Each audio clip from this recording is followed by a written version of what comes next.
got back with another business tip of the week. And you know what? We showed you over the last couple of weeks, we showed you the power of an interview. We showed you how to go and get those shows. And now we're going to show you how to approach those shows. Because you know what? There's a certain way to approach shows. And if you don't do it right, they're going to dismiss you.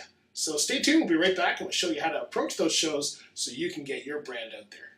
Welcome to our business tip of the week. This week we're going to show you how to approach those shows. So we've been talking about interviews, finding shows, and now we're going to talk about how to approach those shows. So how do you approach them? First of all, when you're approaching a show, you want to focus on them, not you. So do not send an email saying, "Hey, I'm this greatest guy, and I think I'd be a good fit for your show."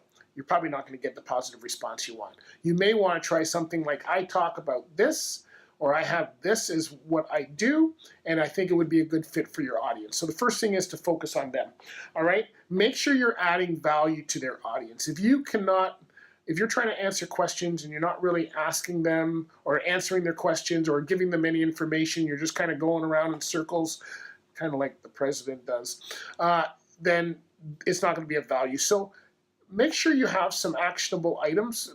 Don't be afraid to give away a little bit of advice that would actually help them and give them some meat and potatoes, because people like that, and that's what's really going to help them on the show.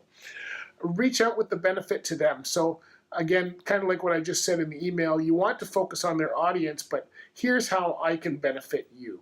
And this is what you want to hopefully reach out when you're reaching out to the host or producer, whoever it might be, is what is the benefit to them? And if you can say the benefit to them is I've got 5,000 listeners, that's a great benefit. If you say I've got some kind of I've got a book on this topic and I'm willing to give a free chapter or whatever it is on your show, it's a benefit to them. So think of what can be a benefit to the show, and then make sure it's a benefit to the audience, and that's going to help everybody.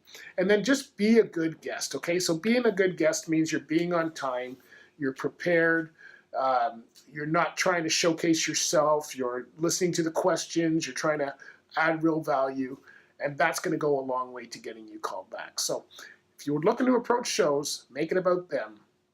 This tip helpful. You know what? If you want to do better interviews, I got just the thing for you. Right underneath this post is a link to 7 tips to doing better interviews, which is a free download that I've got for you. All you have to do is just go to the website. You can click on that, get it for you. And you know what? It's going to help you do interviews. So I hope you enjoyed that. Hey, make sure you're subscribing to our channel. If you're watching this on YouTube, subscribe to our channel so you can get all of these tips when they come out. Every Monday, we're trying to have a tip come out for the next little while at least. If you're on the podcast, make sure you subscribe to us through iTunes or whatever your preferred podcast platform is. Enjoy this one. Hey, we'll see you next time. Bye for now.